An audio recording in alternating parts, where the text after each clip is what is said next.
গরমে পড়ুয়াদের স্কুলে ফেরাতে ক্লাসরুমে বসানো হলো এসি। এই তীব্র গরমে পড়ছে গোটা রাজ্য। গরমের ছুটির পর বিদ্যালয় খুলেও এই তীব্র গরমের কারণে স্কুলমুখ হচ্ছেন না অনেক ছাত্রছাত্রীরা। আর তাই ছাত্রছাত্রীদের স্কুলে ফেরাতে বিদ্যালয়ের শিক্ষক শিক্ষিকাদের উদ্যোগে ক্লাসরুমে বসানো হলো এসি। বিদ্যালয়ের হলঘর অর্থাৎ বড় একটি ঘরে প্রত্যেকটি ক্লাসের ছাত্রদের নিয়ে চলছে পঠন পাঠন। এহেন ব্যবস্থাকে সাধুবাদ জানিয়েছেন ছাত্রছাত্রীর পরিবারবর্গ। এমনই এক বিদ্যালয়ের ছবি ধরা পড়ল নদিয়ার হবিবপুর এলাকার এক গ্রাম্য পরিবেশে। বিদ্যালয়ের নাম দোহারপাড়া প্রাথমিক বিদ্যালয়। বর্তমানে বিদ্যালয়ের মোট শিক্ষক শিক্ষিকা রয়েছেন 5 জন, বিদ্যালয়ের ছাত্রছাত্রী 52 জন। জানা যায় বিদ্যালয়ের ছাত্রছাত্রীর সংখ্যা অনেকটাই বৃদ্ধি পেয়েছে। বিদ্যালয়ের ভারপ্রাপ্ত প্রধান শিক্ষক এই বিষয়ে জানান, প্রত্যেকটি বিদ্যালয়ে উন্নয়নের অর্থ আসে, কিন্তু তাদের বিদ্যালয়ের সেই অর্থ থেকে বাঁচিয়ে এবং নিজেদের উদ্যোগে তারা বিদ্যালয়ে এই এসির ব্যবস্থা করেছে। আমাদের স্কুলে এখন আমরা একটা এসির বন্দোবস্ত করতে পেরেছি। সেটা আমাদের যতজন আমাদের শিক্ষক শিক্ষিকা আমরা আছি স্কুলে সবার একটা সম্মতি নিয়ে, এবং অবশ্যই আমাদের যে এখানকার গার্জিয়ানরা আছে তাদের সাথেও আমরা একটা আলোচনা করেই আমরা এটার ব্যবস্থা করেছি। এবং ব্যবস্থাটা এবার ভাবতে পারে সবাই যে তাহলে আমরা কি করে ব্যবস্থা করলাম, যে অন্য স্কুলে এসি নেই, আমাদের স্কুলে কি করে এসি হলো।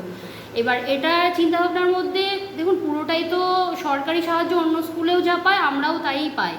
এবার তার মধ্যে হয়তো আমরা প্রতিটা টাকাই যে আসছে সেই টাকাটা সবই যে আমাদের সেই সাথে সাথেই খরচ হয়ে যাচ্ছে তা নয়।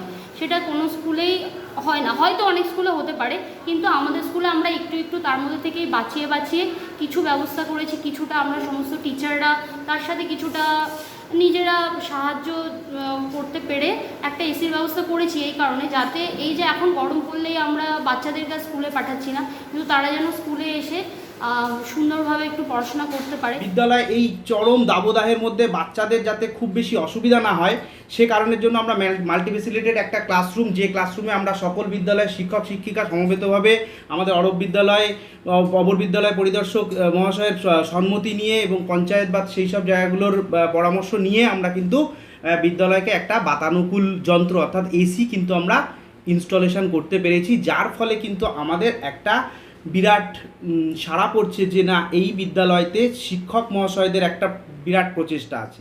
এই যে প্রচণ্ড গরম, যে তীব্র দাবদাহ তাপমাত্রা, তখন আমরা মাস্টারমশাইরা একদিন আলোচনা করলাম যে এইরকম প্রচণ্ড গরমে শিক্ষার্থীদের তো খুবই অসুবিধা হয়, তাছাড়া গার্জেনদেরাও আমাদের বিদ্যালয়ে পাঠানো তাদের ছেলেমেয়েদের তারা একটু অনীহা প্রকাশ। তখন আমরা মাস্টারমশাইরা সবাই মিলে এবং আমাদের যারা আমাদের প্রধান পঞ্চায়েত প্রধান আছেন, আমাদের অপর বিদ্যালয় পরিদর্শক মহাশয় আছেন শুভঙ্কর বসু মাননীয়, ওনার কাছেও আমরা একটু জিজ্ঞাসা করেছিলাম যে এরকম স্যার আমরা এরকম একটা বিদ্যালয়ে এরকম এসি বসানোর জন্য আমরা মাস্টারমশাইরা সিদ্ধান্ত নিয়েছি, তা এটা বসালে নিশ্চয়ই আমাদের ছাত্রের সংখ্যা একটু বাড়বে। ওনাদের অনুমতি নিয়েই আমরা মোটামুটি নিজেরা মাস্টারমশাইরা সবাই মিলে চেষ্টা করেছি যাতে ছাত্রছাত্রীদের আগ্রহ যাতে আমাদের বিদ্যালয়মুখী করা যায়, সেই উদ্দেশ্য নিয়েই আমাদের এই এসি বসানোর ভাবনা চিন্তা।